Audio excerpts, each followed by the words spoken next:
En literatura para oír, el Premio Nacional de las Letras 2022, el español Luis Landero.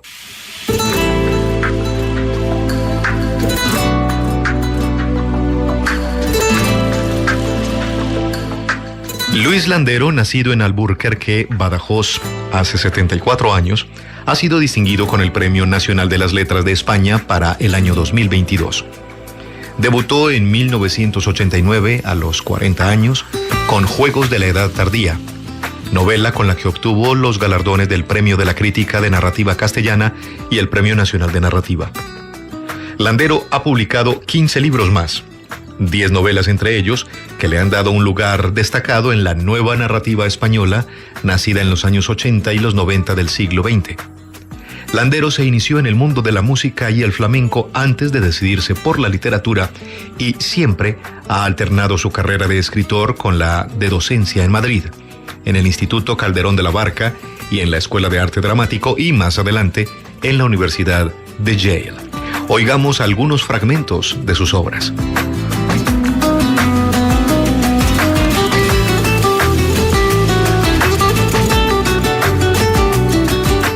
La vida negociable.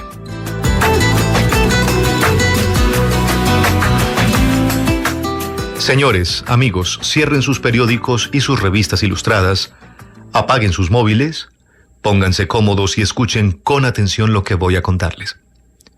Cuando yo era adolescente, cuando apenas sabía nada del mundo de los mayores ni tenía clara conciencia del bien y del mal, e ignoraba por tanto de qué manera prodigiosa puede llegar uno a convertirse en un momento, quizás sin advertirlo, como en un cara o cruz, en un canalla o en un santo, un día mi madre me llevó con ella a un lugar secreto, y yo supe que era secreto porque eso fue lo primero que me dijo en cuanto llegamos allí. Tú eres capaz de guardar un secreto, ¿no? Por supuesto, dije yo. ¿Seguro? Piénsalo bien antes de responder. Seguro. Pues escucha bien lo que voy a decirte y no lo olvides nunca. Lo que voy a decirte es un secreto entre tú y yo, y por nada del mundo debes contárselo a nadie. Por nada del mundo, ¿me oyes? Y menos que nadie a tu padre, que bastante tiene ya el pobre con lo suyo, para que encima sufra todavía más por mí. Y me hizo jurar que no quebrantaría jamás aquel secreto. Júramelo, me dijo. Di que me muera de repente y me vaya de cabeza al infierno para toda la eternidad si le cuento a nadie mi secreto. Y yo lo juré exactamente así, en solemne posición de firmes, sobrecogido por la emoción de llegar a ser dueño de un secreto de mayores por primera vez en mi vida, vestido con un abrigo azul y aterido de frío, y mirando fijamente a mi madre, que se había inclinado hacia mí para tomarme el juramento y que tenía una cara anhelante de súplica, como si más que a un hijo se dirigiera a un juez implorando clemencia. Yo entonces ignoraba que las cosas grandes y decisivas, esas que atribuimos pomposamente al destino o a la necesidad, tienen su origen casi siempre en episodios insignificantes y hasta ridículos. Y desde luego casuales, y eso fue lo que nos pasó esa tarde a mi madre y a mí. Esa tarde, como tantas otras, cuando mi madre se disponía a salir de casa, me voy al cine, a un concierto, a una exposición, a una conferencia, a dar un paseo, solía decir, ya lista para trasponer la puerta.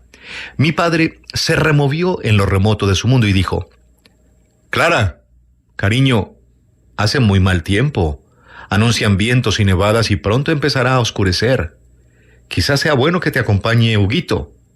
Y yo, que estaba sentado en el salón, castigado a estudiar, y es de suponer que perdido en algún vago ensueño, antes de que mi madre tuviese tiempo de decir nada, me levanté y en un instante me puse el abrigo y las botas, pero con las prisas ni mi madre ni yo nos acordamos de la bufanda y de los guantes. Tomamos un taxi y nos bajamos en un lugar céntrico no muy lejos de la Plaza Mayor. A partir de ahí, la memoria se pierde en una maraña de calles brillantes de lluvia y luces de neón. Fue un trayecto absurdo y febril, porque 3, 4 y hasta 5 veces pasamos ante la misma tienda de sombreros o ante el mismo monumento ecuestre, ante una castañera que era la viva estampa de todas las generaciones de castañeras que se han sucedido en Madrid desde el principio de los tiempos, embutida en muchos y diversos ropones, junto a las brasas del hornillo, como una deidad protectora del humilde fuego de los pobres y desamparados. Bajamos por escaleras que parecían conducir a lóbregas mazmorras medievales, y al rato salimos a una plaza donde brillaban y parpadeaban las luces de colores de la Navidad.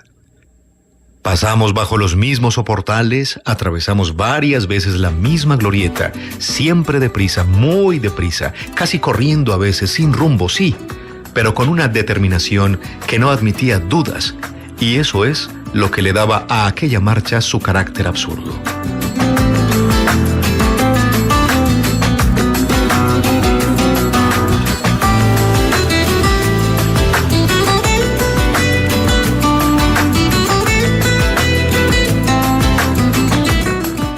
Otra de las obras de Luis Landero es Absolución.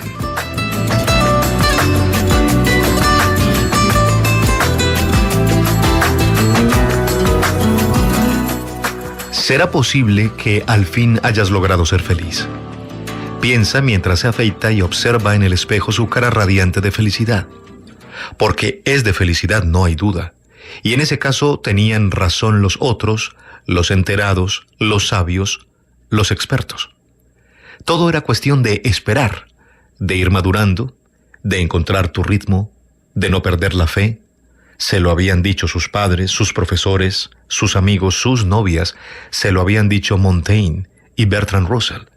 Y los viajeros anónimos con los que emparejaba el paso en el camino de la vida, que tuviera paciencia, que no hiciera un drama del más pequeño contratiempo, que fuese reconciliándose consigo mismo y con el prójimo, y ya vería cómo, al final, encontraba su lugar en el mundo.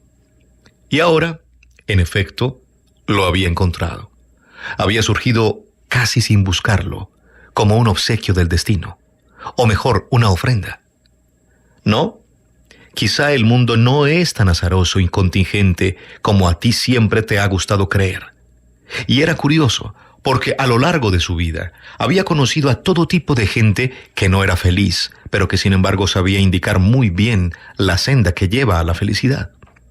Haz esto, te decían, haz lo otro, ve por allí, no se te ocurra tomar aquel atajo, ten cuidado, no vayas a caer en aquel hoyo o a tropezar en esa piedra, no comas de esa fruta, de esa fuente puedes beber, pero de aquella de allá no.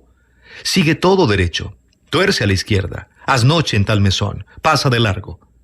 ¿Dónde vas tan ligero o tan cargado de equipaje? ¿Por qué andas tan deprisa? ¿Por qué tan despacio? Siempre le asombró eso, lo mucho que todos saben de la felicidad y lo poco que esa ciencia les aprovecha para poner remedio a sus desdichas. Un día, allá en la adolescencia, un profesor citó en clase una frase de Pascal. Todos los infortunios del hombre vienen de no saber estarse quieto en un lugar. Fue como una iluminación, porque eso era justo lo que le ocurría a él, que no sabía estarse quieto en ningún sitio, y esa era la razón por la que no era feliz, ni podría serlo nunca. Era llegar a cualquier parte o conocer a alguien y a los pocos días, a escasas horas e incluso minutos, la gente y las cosas empezaban ya a fastidiarle y a estorbarle. Se llamaba Lino, y hasta su propio nombre le estorbaba también. Lino, le decían, y él miraba extrañado, medio arrugando el rostro, porque aquella palabra que él lo nombraba no parecía que tuviera nada que ver con él. Lino, qué absurdo, qué ridículo. ¿Por qué la vida era así de rara, de arbitraria, de inhóspita? Y sin embargo, hoy esa palabra tiene un sentido y hasta suena bonita. ¿Ese eres tú? Pues claro que sí. Lino o Nilo, el río que todo lo anega para que todo vuelva a renacer, como lo llama Clara, el gran amor de su vida, el único, el imperecedero, con quien se casará el domingo, por cierto, aunque hoy es jueves y hasta entonces queda una eternidad. Y el lunes, maletas de cuero, neceseres, carritos rodantes, se irán de viaje de novios a Australia y al instante resuenan en su memoria algunos nombres emblemáticos de aquel lejano continente. Kimberley, Devonport, Elliot, Alice Springs, Australia. Parece mentira. ¿Con qué arte sutil va tejiendo el destino las vidas con los hilos del tiempo y del espacio? Lino. No estaba mal escogido ese nombre, y lo pronuncia en alto. y se acerca al espejo buscando en su cara los claros, los sencillos, los misteriosos signos de la felicidad. «¿Estás guapo?», le dice al espejo, y él le corresponde con una sonrisa seductora de gratitud, y otra vez piensa en la cantidad de recetas tan sabias como inútiles que le han dado desde niño para ser feliz, y cómo ahora la dicha llega porque sí, sin más ni más, sin llamar a la puerta ni dar explicaciones. Ahora, al fin, había acabado su continuo y estéril deambular de un lugar para otro, siempre huyendo sin saber de qué, buscando algo que acaso ni siquiera existía en su imaginación. Por eso, al escuchar aquella frase de Pascal, de inmediato la apuntó en su cuaderno porque acababa de descubrir en ella el secreto de su carácter, de su más recóndito modo de ser. He ahí su vida definida en unas pocas y esenciales palabras. Sí, eso era lo que le pasaba a él, que no encontraba acomodo en ningún sitio. ¿Por qué? Imposible saberlo. Muchas cosas lo inquietaban y luego lo aburrían. Así que, hacia los 15 o 16 años, decidió de una vez por todas que la vida no estaba hecha para él, como iba a estarlo, y menos aún cuando un día, por ejemplo, su padre se acercaba, lo oía avanzar por el pasillo con sus andares destartalados y con la punta de la gorra lo hurgoneaba en las costillas. ¿No era ya hora de hacerle una visita a don Gregory? ¡Ah, qué tiempos aquellos! Y su madre, allá donde estuviera, soltaba de inmediato su retahíla. «¡Claro que ya va siendo hora!», gritaba. «Lávate bien, peínate con agua, córtate las uñas, límpiate las botas y ponte ropa limpia, y sé cariñoso y simpático y servicial, y sonríe, y no vayas a aparecer allí carraspeando y haciendo cosas raras, y con esa cara de funeral que tienes siempre, que pareces un viejo, y camina derecho, que vas a quedarte medio jorobado de tanto andar encogido, silbando y con las manos en los bolsillos». Y el padre, «Ya has oído», y luego bajaba la voz y la ponía en plan cómplice. «Tú no seas tonto, y hazle caso a tu madre, que a lo mejor cualquier día nos hacemos ricos y nos embarcamos los tres para Australia, tu madre, tú y yo. O nos compramos un coche descapotable y nos vamos a Asturias a pescar salmones, ¿no te gustaría? Aquellos ríos no son como estos de por aquí. Los ríos del norte son cantarines, de aguas bravas, frías, transparentes. Y tú y yo nos vestiremos de pescadores de verdad, con botas altas de goma, chaleco verde y sombrerito tirolés, como Franco, el muy cabrón». Y la madre: «Y quédate allí hasta la hora de cenar. No vayas a irte a las primeras de cambio, como haces siempre, que ya está bien de esa manía ridícula que tienes de escaparte de todos lados nada más llegar». «Alá, date prisa que ya vas con retraso», lo urgía su padre, y volvía a darle en las costillas con la punta de la gorrota. Así que se lavaba, se peinaba, se lustraba el calzado, se ponía su mejor ropa, salía de casa, cruzaba el río, sucio y con vetas de grasa y remansos de espumas venenosas en las orillas, y se metía en el metro como si descendiera a los mismísimos infiernos. No, el mundo no era un buen lugar para vivir. «Tírate, vamos, ven, ya verás cómo no duele», le susurraba el tren al acercarse. Y por otro lado, ¿cómo estarse quieto en un sitio? ¿Cómo escapar a la tentación de ponerse en marcha hacia cualquier otra parte, de convertir la vida en una fuga interminable, como ciertos héroes del cine con los que tanto se identificaba y que parecían condenados a vagar por el mundo como ánimas en pena? Cínicos, altaneros y buenos silbadores, y cansados de vivir como tiene que ser, como él mismo era, sin necesidad de haber vivido tanto. Pero sus fugas y aventuras tenían poco de heroicas. La residencia quedaba muy lejos, casi en la otra punta de Madrid, y después del trayecto en metro aún tenía que caminar un buen trecho por unos desmontes y solares, y luego por una zona exclusiva de chalés de gran lujo. Al pasar por allí, remansaba el paso para recrearse por entre los claros de los setos y de las puertas enrejadas en la contemplación de los jardines, de los porches, donde solía haber hamacas, livianas lámparas colgantes y poltronas de mimbre, los miradores de cristal velados por visillos muy tenues que debían de crear dentro un maravilloso ámbito de intimidad, los muros cubiertos de hiedra, las hojas caídas en el césped, porque hasta eso resultaba allí bonito y artístico. Las buhardillas forradas de pizarra, el azul fosforescente y nervioso de las piscinas, las canchas de tenis, los cenadores, las glorietas. O el humo de las chimeneas, que no era el humo atareado de las casas pobres, sino el elegante y el ocioso, el que parecía hecho para ilustrar una estampa idílica de Navidad. ¿Cómo sería vivir en un lugar así? No, Pascal no tenía razón, que iba a tener. En una de esas mansiones sí que podía uno estarse quieto y contento para toda la vida.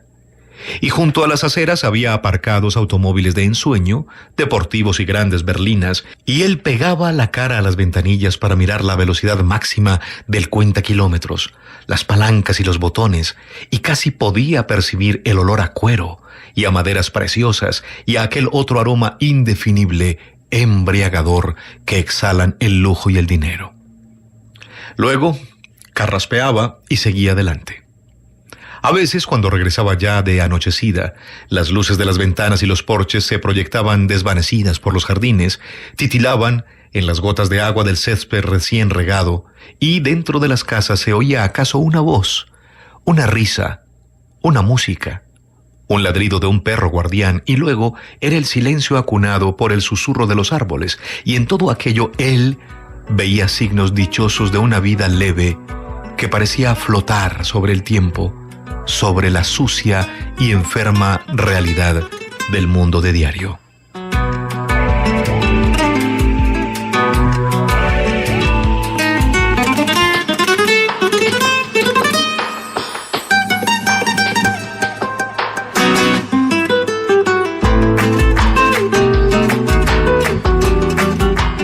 Hoy en Literatura para Oír estamos con Luis Landero, escritor español, Premio Nacional de las Letras 2022.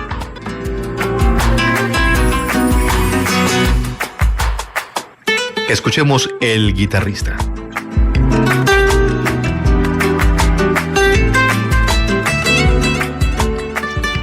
Hace mucho tiempo, cuando yo ni siquiera sospechaba que algún día llegaría a ser escritor, fui guitarrista.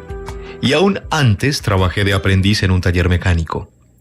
Al taller se bajaba por una rampa en espiral y ya la primera vez que entré allí tuve la sensación de haber caído en la trampa de la hormiga león, esas larvas que parecen garrapatas o arañas y que viven en el suelo junto a los caminos, donde excavan unos conos de arena muy bien cernida y granulada por cuya pendiente resbalan sin remedio las víctimas, y cuanto más intentan escapar, más resbalan, y cuanto más resbalan, tanto más se afanan en huir. Entretanto, la hormiga león, oculta bajo tierra, sin prisas, sin apuro, sin comparecer jamás en el escenario del drama, solo tiene que esperar el instante de asomar las garras y apoderarse de su presa ya extenuada y rendida y arrastrarla con ella a su guarida de tinieblas. Y ahí concluye la historia. Eso fue lo que pensé el primer día que llegué al taller y me hundí en sus entrañas, que estaba cayendo en una trampa de la que ya nunca iba a salir. Por lo demás, recuerdo que en aquellos tiempos madrugaba muchísimo, que llevaba las uñas siempre sucias, con restos ya enquistados de grasa y astilladas y rotas por las herramientas y las sustancias corrosivas, y que el pelo y las manos, por más que me lavara, me restregara y hasta me perfumara, me olían irremediablemente a aceite, a trapos de borra, a petróleo usado, a goma podrida de neumático. Con ese tufo yo iba y venía por el Madrid de entonces, siempre deprisa y siempre a punto de llegar tarde a todas partes. Como no tenía tiempo de ir a comer a casa, mi madre me ponía el almuerzo en una tartera de aluminio y, con la tartera, los libros, los cuadernos, todo en el mismo lote y todo pringado de grasa y contaminado de olor a mecánica, me apresuraba al atardecer para llegar con hora a una academia nocturna que había en un pasaje cercano a la Gran Vía, en un quinto piso sin ascensor, donde estudiaba un montón de asignaturas descalabradas del bachillerato, además de mecanografía y contabilidad, de modo que cuando volvía a casa era ya muy tarde.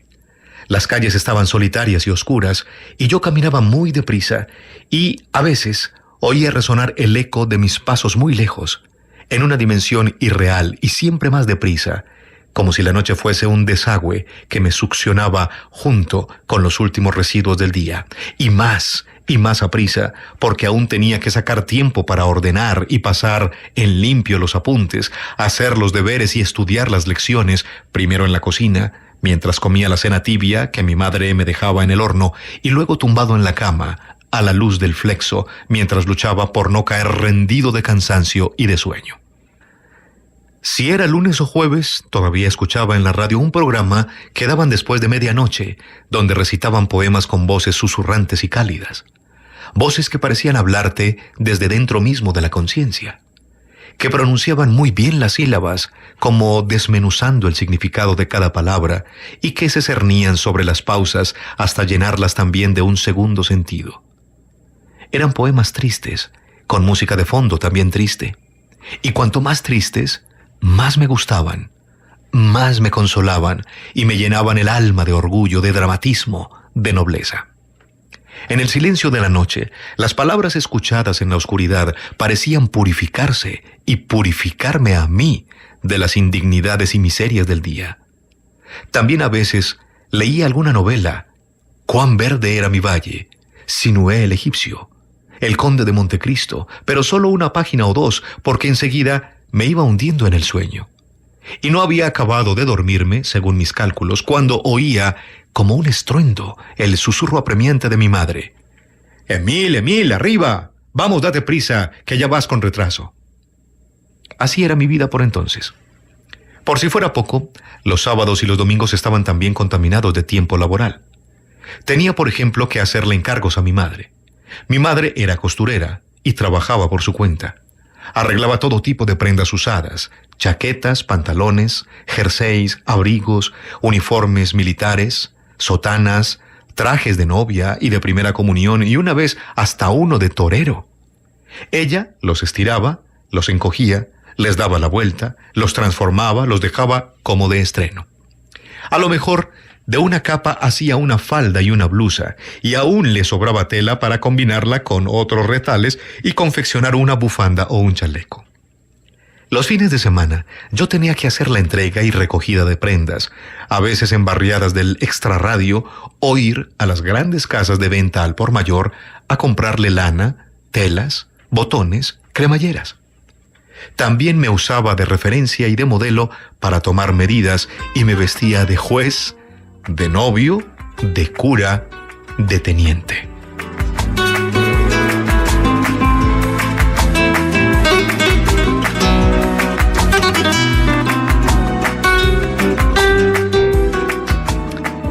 El balcón en invierno.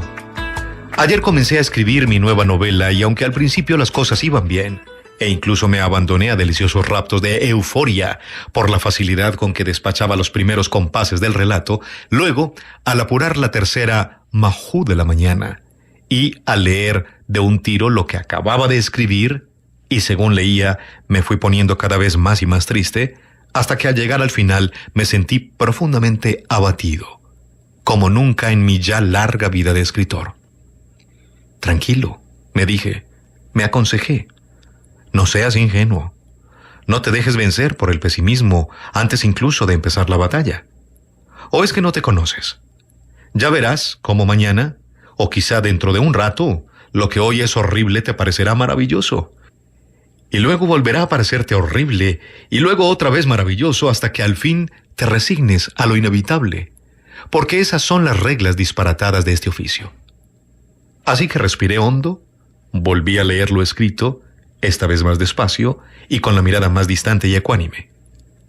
Las armas de fuego siempre habían ejercido sobre él una oscura atracción. Muchas veces había pensado que con una pistola en el bolsillo, aunque fuese una de esas para señoritas que parecen de juguete, hubiera sido otro hombre, más seguro de sí, más capaz de sustentar las miradas ajenas, otros andares, otra filosofía, otra manera de callar, otro modo de ser. Incluso no le tendría ya miedo al dolor ni a la muerte, ni a los desengaños propios de la vida, porque en el bolsillo llevaría a todas horas la mejor medicina contra ellos. Y esto ya desde muy joven.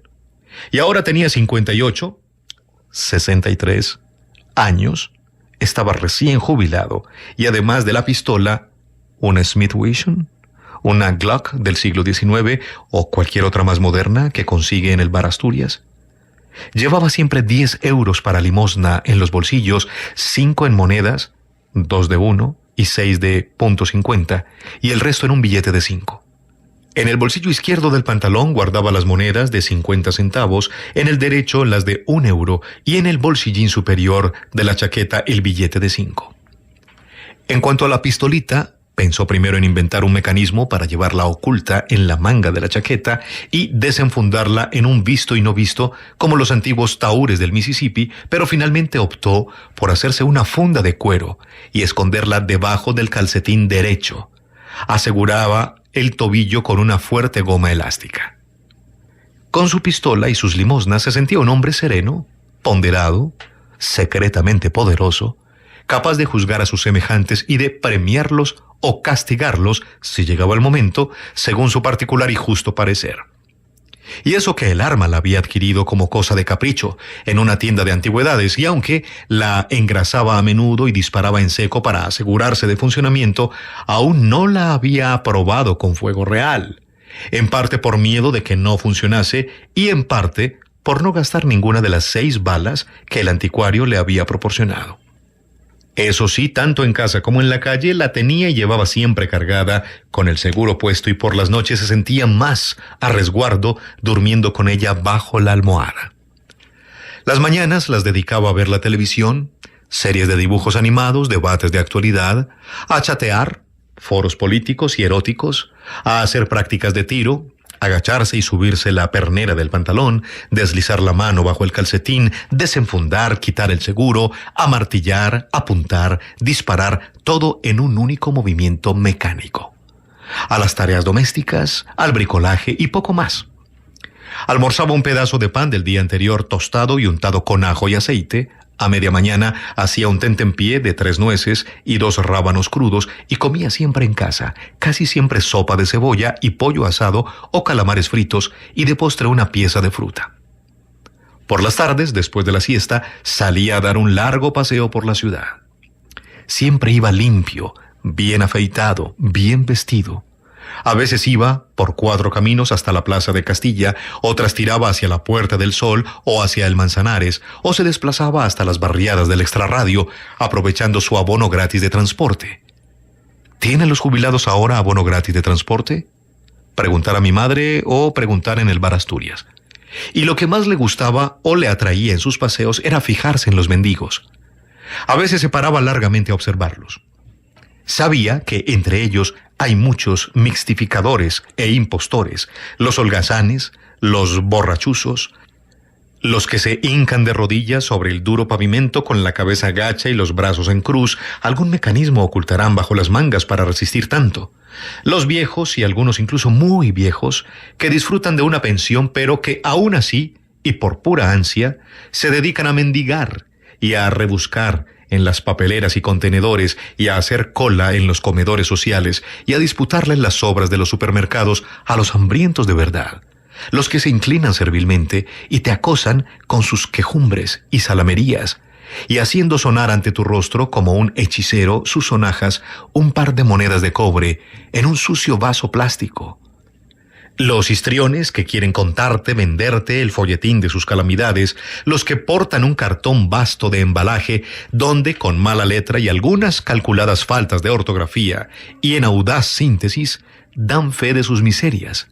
Los pacíficos negros africanos que venden la farola, y hasta los tullidos, porque hay tullidos que fingen o exageran sus averías, tullidos profesionales, y hay otros que, aun siendo tullidos de verdad, y con deformidades que parecen sacadas de una pesadilla o de una película de casquería de serie B, no por eso dejan de ser unos farsantes o instrumentos de alguna mafia centroeuropea que se enriquecen a sus expensas y a costa de los buenos sentimientos de la gente de bien. No, no todos los mendigos, ni muchísimo menos, son dignos de confianza, merecedores de piedad. De hecho, a veces daba una limosna de 50 centavos o incluso de 1 euro, y muy raramente un arranque incontrolable de emoción donde se confundían la solidaridad y el amor propio, el billete de 5. Pero más a menudo regresaba a casa con los 10 euros íntegros en los bolsillos. En general, le parecía que el hombre no es una especie de fiar. Un día, intrigado por el misterio que rodea a ciertos mendigos, y a uno en particular al que venía estudiando desde hacía tiempo, decidió seguirlo. ¿Se disfraza de mendigo? No, demasiado novelesco. Decidió seguirlo al final de la jornada para averiguar a dónde iba y con quién se juntaba. Con su arma bajo el calcetín, no le tenía miedo a la aventura y hasta se sentía atraído por el secreto placer del azar y del riesgo. No explicación, solo la desilusión de que falso fueron. Hoy en Literatura para Oír, Luis Landero, escritor español, Premio Nacional de las Letras 2022.